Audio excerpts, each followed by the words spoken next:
Welcome. In front of me is a Nokia XR21, and today I will show you a couple tweaks and tricks you can do on this phone.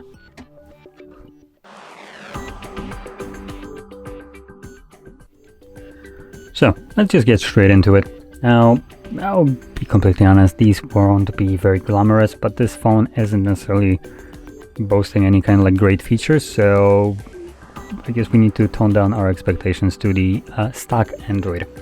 Now, with that being said, let's start off by opening up our settings, and in here I'm going to begin by navigating into the display section where we'll have our refresh rate. So we have screen refresh rate, we have adaptive or standard. Now, the adaptive will be the smoother option. It also gives you this nice animation as a kind of like a visual indication on how it affects it. So this is a pretty good way to see it. Now, with that being said, it does say that the refresh rate will be up to 120 Hertz, but it doesn't really specify if it drops it lower. It says up to, but yeah, so because it doesn't specify, we're gonna check it out. So I'm gonna navigate into the About Phone section and then find build number. There we go. Tap on it, enable developer options. I'm gonna go back, system, developer options, and here we're looking for refresh rate.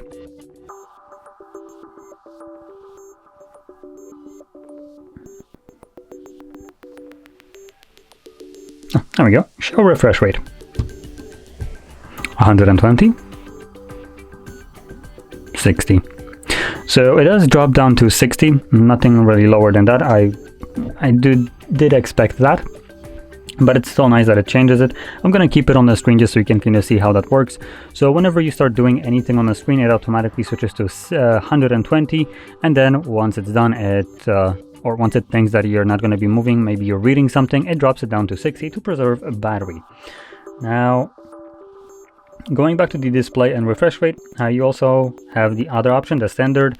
When enabled, this will obviously permanently keep it at 60. So this will be, if you tend to use your device quite often, meaning the display specifically, have it on for a prolonged time, then you might want to enable the standard. This will give you a better battery life over the adaptive. Adaptive will be good if you just tend to check out the phone, read something, and then move again. It will be nice and smooth. We'll try to give you good battery life, but when it comes down to straight up battery life, and if you're just going to be scrolling through text or something like that, then you probably want to have it set on standard, which will allow your device to last a little bit longer. Now, moving on, another thing that I want to show, which is also in developer options, which is also one of the reasons why I enabled it. So we're going to navigate into the developer options right here, is the animation speeds. Let me just close the door. Okay, so in here we're going to scroll down a little bit past halfway, and we're looking for, there we go, a window animation scale, transition animation scale, and animation duration scale. Now each one of these windows corresponds to a different kind of animation. So I'm going to start with the first one, which is window animation scale. When you click on this, it will open up a window, which the speed at which it opens, I can define right here. So as an example, if I select it to be off, now when you click on it, it automatically just pops into view. I can also make it twice as fast, so it will still be animated, but it will be significantly faster in opening it up. Then we have transition animation scale and animation duration scale.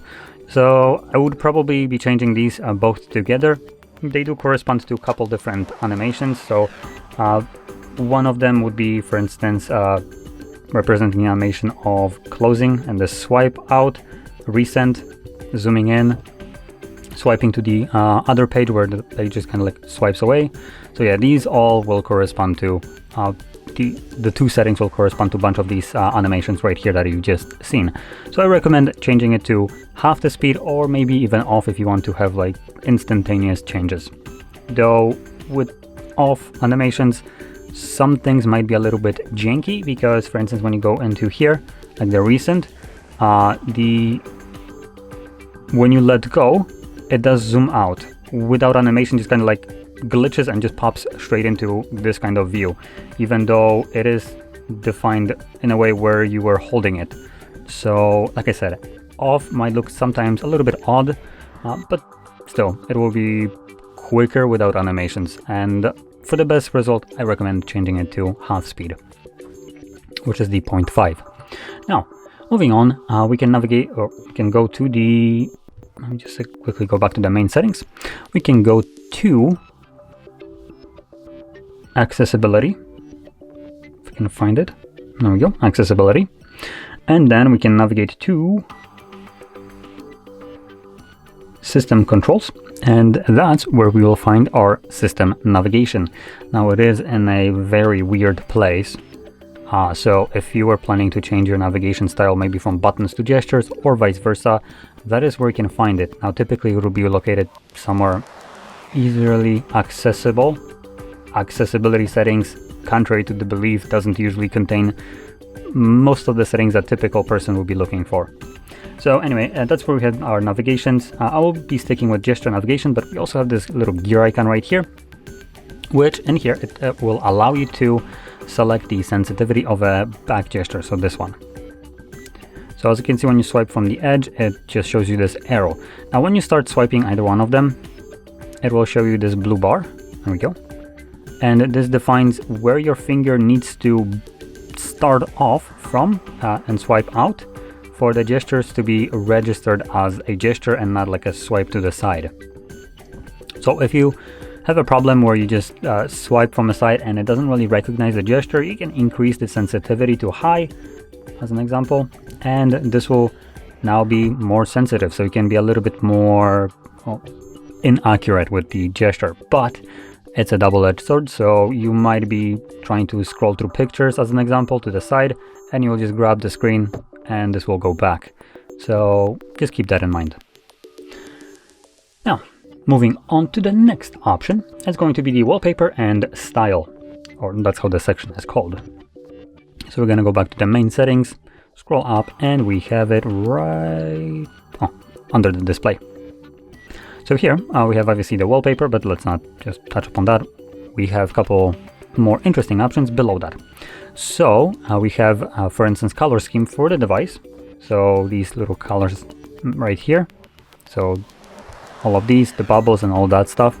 And you can select it to be based on either color, and you can choose one, or based on the wallpaper. So when you change it, as an example, right now we have this kind of bluish tone. Let's just change it to something different. And as you can see, it automatically adapted.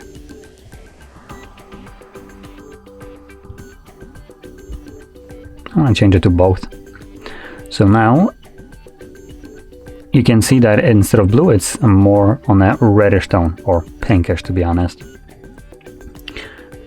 And going back in here, as you can see, it also changed the options that we have right here, so we can change it to something else a little bit more, I guess not more aggressive. It still doesn't really change the bubbles right here to be a little bit more vibrant. It's a little bit of a shame, but you do have the option. You can also swipe to the side. It gives you a couple different color combinations that you can choose from. So pretty neat options for customizing your device. Now below that we have also dark theme. So this is basically a dark mode right here that I can enable. You don't have themed icons, which will try to align all the icons to be basically the same looking, as you can see. This just makes the device look a little bit too bland for my taste, so I prefer the default ones. But obviously if you want to have everything look uniformly, you can enable this and it should do a pretty good job. It might sometimes fail, as I think there was right here. As you can see, it doesn't cover a bunch of these applications like Amazon Booking, Express, whatever that is, Netflix. So it doesn't always work with every application, but it tries to cover them up. Now, I do have one theory. Just check this out. Nope, it's still screwed. Okay, so yeah. And the last thing that we have in here is the app grid for your home screen. So this allows you to change how many apps can fit on the screen. It looks like it's actually set to the highest one by default. At least I think that's how it is by default, but obviously you can change it to be a little bit, have bigger icons, because the higher you go in scale, obviously the bigger the icons are.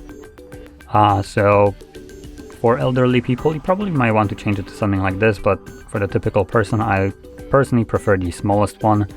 Gives me the kind of more most minimalistic look for the device, so that's what I'm going to stick with. And the last thing that I'm going to show is the screen splitting, which is a function on this device. So to split screen two applications at the same time, you would open up both of them, or at least one. So let's say I want to split screen YouTube and Chrome. So I'm going to open up Chrome. Disregard the fact that we don't have internet, that won't really matter.